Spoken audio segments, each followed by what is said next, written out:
Hello, কেমন আছো বলো তোমরা সবাই? আমার নিট বাংলা চ্যানেলে তোমাদের অনেক অনেক ওয়েলকাম। তো তোমরা অনেকে জিজ্ঞাসা করো যে ম্যাম কোন কোচিংটা নিলে বেটার হবে, অনলাইন নাকি অফলাইন? হতে পারে সেটা বায়োলজি, হতে পারে সেটা ফিজিক্স, হতে পারে সেটা কেমিস্ট্রি, সব কিছুর জন্যই তোমরা জিজ্ঞাসা করো।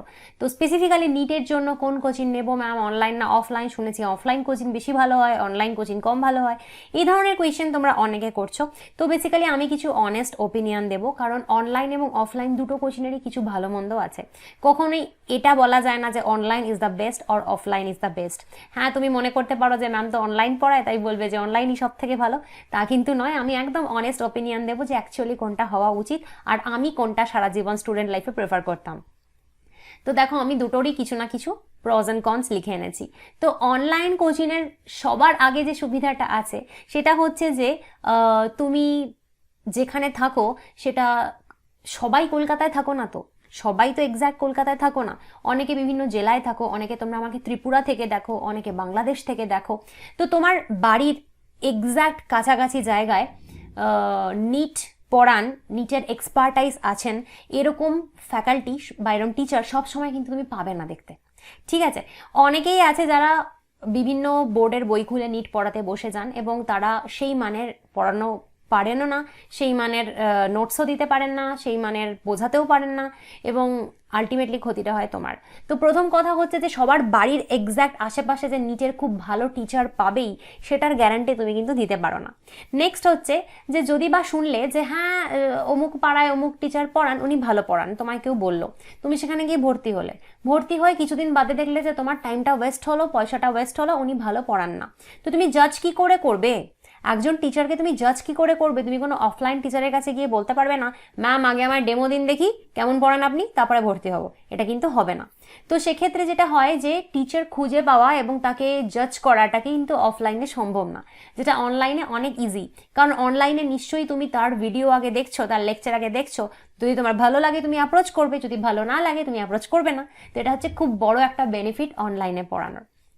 নেক্সট হচ্ছে সেভস টাইম। তুমি জানো যে এই 2 বছর বা যারা ড্রপ ইয়ারে আছো তাদের সবাই তোমরা জানো যে টাইম কতটা কম টাইমের মধ্যে তোমাকে সব কিছু করতে হচ্ছে।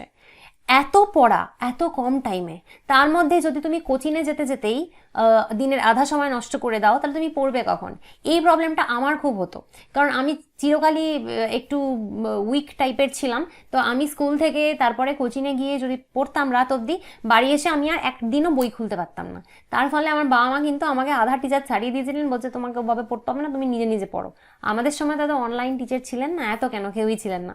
তো এই জিনিসটা কিন্তু এখন খুব সুবিধা হয়েছে, তুমি টাইম সেভ হবে তোমার। তোমার স্কুল বা কলেজ তো যেতেই হচ্ছে, কিন্তু তুমি তার সাথে যদি এখন এই কোচিংয়ের পেছন দৌড়ো, তুমি এতটা টাইম ওয়েস্ট করছো, প্লাস তোমার টাইমের সাথে সাথে এনার্জিও যাচ্ছে। এটা একটা খুব মুশকিলের ব্যাপার, যেটা কিন্তু অনলাইনে খুব সুবিধা। তুমি বাড়িতে বসে একটা ল্যাপটপ বা একটা মোবাইল থেকে এভরিথিং পেয়ে যাচ্ছ। এসির হাওয়া খেতে খেতে বা ফ্যানের হাওয়া খেতে খেতে বা প্রকৃতির হাওয়া খেতে খেতে, বারান্দায় বসে, ছাদে বসে, যেখানে খুশি এক কাপ চা বা কফি হাতে নিয়ে শুনছো অনলাইনে লেকচার। আহা, এর থেকে মস্তি জীবনে আর কি হতে পারে? আমার তো এরকম লাইফ খুব ভালো লাগে। ঠিক আছে, তো এটা কিন্তু একটা খুব বড় ফ্যাসিলিটি। নেক্সট হচ্ছে check if you can download lectures. হ্যাঁ, এটা আরেকটা খুব ইম্পর্টেন্ট কথা। অনলাইনে তুমি যেখানে পড়ছো, যেই টিচারের কাছে বা যেই ইনস্টিটিউটে পড়ছো, আগে দেখে নেবে যে সেই সমস্ত লেকচার এবং নোটস ডাউনলোড হয় কিনা। কারণ অনেক জায়গাতেই কিন্তু ডাউনলোড করার ব্যবস্থা নেই। সেক্ষেত্রে মুশকিলটা হয় যে তুমি একটুখানি সময়ের জন্য লেকচারটা শুনতে পেলে, হয়তো লাইভ ক্লাসটা তুমি সেদিন করতে পারলে না, বা লাইভ ক্লাস করতে পারলেও সবটা সেদিন বুঝলে না, লেকচার ডাউনলোড করা নেই, তো তুমি পরে কি হবে সেটা আর তুমি খুঁজে পাবে না। তো এটা মুশকিল। কিন্তু অনলাইনে যে যে জায়গায় লেকচার ডাউনলোড করার ব্যবস্থা আছে সেটা কিন্তু খুব ভালো একটা ব্যবস্থা। কারণ তোমার লেকচার ডাউনলোড করা থাকলে হতেই পারে যে আজকে তোমার টিচার তোমার যেটা পড়াচ্ছেন, তুমি 1 বছর বা 1.5 বছর বাদে সেটা ভুলে গেছো, তুমি ওই লেকচারটা শুনে নাও, ডাউনলোড তো করাই রয়েছে, তো তোমার সারা জীবন এটা তোমার হয়ে গেল। একটা লেকচার ডাউনলোড করে নেওয়া মানে এটা সারা জীবন তোমার। অফলাইনে সেই সুবিধাটা তুমি পাচ্ছ না। অফলাইনে একজন যেটা পড়াচ্ছেন, তুমি সেকেন্ডবার যদি তাকে গিয়ে আবার বলো ম্যাম বা স্যার ওটা পড়ান, সেটা তার পক্ষে সম্ভব না। এটা একটা খুব বড় ফেসিলিটি অনলাইনের। নেক্সট হচ্ছে ইজি সেলফ স্টাডি।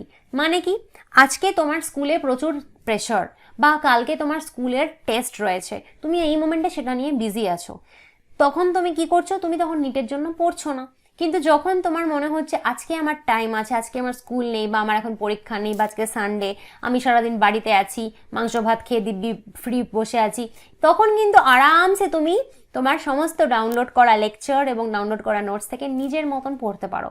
তারপরে অনেকে আছে যারা মাঝরাতে পড়ে, অনেকে আছে যারা ভোরবেলা পড়ে। তুমি কোনো অফলাইন কোচিং পাবে না যেটা মাঝরাতে হয় বা ভোরবেলা হয়। তো তোমার অনলাইনে সুবিধা হচ্ছে তুমি যখন খুশি অ্যাক্সেস করতে পারো। তোমার যদি মনে হয় আমি রাত 2টোর সময় কমফোর্টেবল, তুমি রাত 2টোর সময় পড়ো। তোমার যদি মনে হয় আমি ভোর 4টায় কমফোর্টেবল, তুমি ভোর 4টায় পড়ো। কি ঠিক কি না? তাহলে এগুলো খুব সুবিধা হচ্ছে কি না? ইজি সেলফ স্টাডি তুমি অনলাইনে আরামসে বসে করতে পারবে, যেটা কখনো অফলাইনে সম্ভব নয়। তাছাড়া অনেক সময় স্কুলে পড়তে পড়তে এরকম হয় যে তুমি যে কোচিংয়ে যাচ্ছ সেই কোচিংয়ে হয়তো তুমি 1 মাস এখন যেতে পারবে না। কেন? কারণ তোমার সামনে টেস্ট পরীক্ষা। তো এই 1 মাস কোচিংয়ে যেগুলো হয়ে গেল সেই মেটেরিয়াল তুমি পাবে কোথায়? অফলাইনে পাবে না। অনলাইনে সুবিধা হচ্ছে সবই তো ডাউনলোড করা থাকে আর সবই রয়ে যায়। তো তুমি সেগুলো তোমার টেস্ট পরীক্ষার পরে ওগুলো পড়ে নাও। কারণ এক একজনের রুটিন এক এক রকম হয় না। কেউ 11-এ পড়ছো, কেউ 12-এ পড়ছো, কেউ 10-এ পড়ছো, কেউ 9-এ পড়ছো, কেউ ড্রপ ইয়ারে আছো। তো অনলাইনে সুবিধাটা হচ্ছে সব ডাউনলোড করা থাকলে তোমার কনভেনিয়েন্ট টাইম অনুযায়ী তুমি সমস্তটা পড়তে পারবে। নেক্সট হচ্ছে লেস এক্সপেন্সিভ। অবশ্যই অনলাইন অনেক কম এক্সপেন্সিভ হয়, কারণ অফলাইনের একটা সেট আপ থাকে। অফলাইনে যে বাড়িটায় উনি পড়াচ্ছেন তোমার টিচার, সে বাড়িটার ভাড়া থাকে, বাড়িটার ইলেকট্রিসিটি খরচা থাকে, জলের খরচা থাকে, প্লাস ওই টিচারকেও রোজ ফিজিক্যালি আসতে হয়। তো অফলাইন কোচিং অনেক বেশি এক্সপেন্সিভ হয়, অনলাইন কোচিং অনেক কম এক্সপেন্সিভ হয়, অনেক সস্তা হয়। তো সেটাও আমাদের মধ্যবিত্তদের জন্য একটা পয়েন্ট তো বটেই। এবার তুমি বলবে যে ম্যাম অনলাইনের তো অনেক সুবিধা রয়েছে, অফলাইনের কি কি সুবিধে? অফলাইনের প্রথম যেটা আমার মনে হয় এটা খুব ইম্পর্টেন্ট একটা জায়গা, সেটা হচ্ছে কিছু পজিটিভ প্রেশার থাকে। পজিটিভ প্রেশার মানে আমার বন্ধুরা পরীক্ষা, সবার একসাথে পরীক্ষা হলো, আমার বন্ধুরা সেটাতে 100-তে 80 পেলো, আমি পেলাম 20। তো সেটা একটা প্রেশার কাজ করবে। স্যার বলবে কি তুই পড়িস না কিছুই। তো সেটা কিন্তু এটা কাজ করবে আমি পরের বার আরটু ভালো করে পড়াশোনার চেষ্টা করব যাতে আমি ওদের মতন 80 পেতে পারি। কিন্তু অনলাইনে হচ্ছে আমার কোনো প্রেশার নেই, আমি জানি। কিন্তু তুমি যদি প্রেশার না থাকলেও ভালো করে পড়াশোনা করতে পারো তাহলে অনলাইন তোমার জন্য খুব ভালো। নেক্সট হচ্ছে ফ্রেন্ডস। ডেফিনেটলি জীবনে বন্ধুর প্রয়োজন, কতটা আমরা কেউ অস্বীকার করতে পারি না। তো অফলাইন কোচিংয়ে বন্ধু থাকে, 4-5 জন বন্ধু মিলে কোচিংয়ের পরে ঝালমুড়িটা ফুচকাটা খাওয়া যায়, যেটা অনলাইনে সম্ভব না। অনলাইনটা অনেক বেশি মেকানিক হয়ে যায়। তারপরে হচ্ছে লাভিং টিচার। ধরো তুমি যেখানে পড়তে যাও সেখানে তোমার টিচার খুব ভালো, সেখানে খুব মাই ডিয়ার টিচার, তোমার সাথে বন্ধুর মতন মেশে। অফলাইনে সুবিধাটা হচ্ছে তুমি তার সাথে ডাইরেক্ট কথাবার্তা বলতে পারছো, ও ম্যাম, ও স্যার, এই ব্যাপারগুলো কিন্তু অফলাইনে খুব ভালো চলে।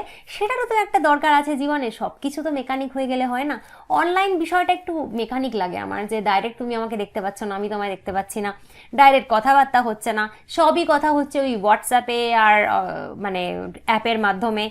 সেক্ষেত্রে অনেক মিসআন্ডারস্ট্যান্ডিংও হয় সেক্ষেত্রে। যাই হোক, তো আমার মনে হয় সেই দিক থেকে কিন্তু অফলাইনটা অনেক বেটার। তো আমি তোমাকে সমস্ত কিছু বলে দিলাম, এবার তোমার যেটা মনে হবে তোমার জন্য স্যুট করে ডেফিনেটলি তুমি সেটা পড়বে। তো এখানে কোনো বায়াসনেস নেই, আমার অনেস্ট ওপিনিয়ন দিলাম কি না বলো। আচ্ছা, এবার এখানে চট করে বলে দিই, যারা অনলাইন অ্যাডমিশন নেবে ভাবছো আমার কাছে, যারা অনলাইন আমার কাছে অ্যাডমিশন নেবে ভাবছো, তারা তো জানো যে আমার কাছে কি করতে হয়। আমার কাছে জাস্ট ₹1000 তোমাকে দিতে হবে। আমি শুধু বায়োলজি পড়াই।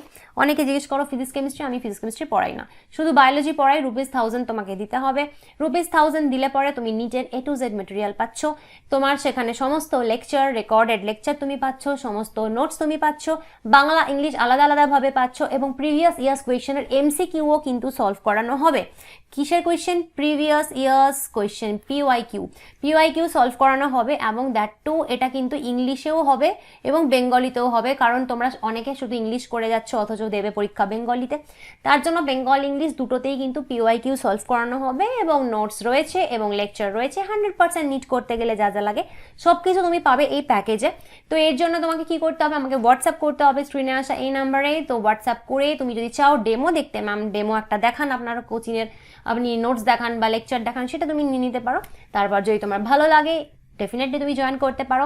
কিন্তু আমার বক্তব্য, যদি জয়েন করতে চাও দেরি করো না, তাড়াতাড়ি এনরোল করে নাও, কারণ টাইম কিন্তু ওয়েস্ট করো না। ভিডিওটা ভালো লাগলে লাইক কমেন্ট শেয়ার করো, চ্যানেলটা ভালো লাগলে সাবস্ক্রাইব করে দিতে ভুলো না। আজকে তাহলে আসছি, পরের দিন আসবো নতুন একটা ভিডিও নিয়ে। Bye bye.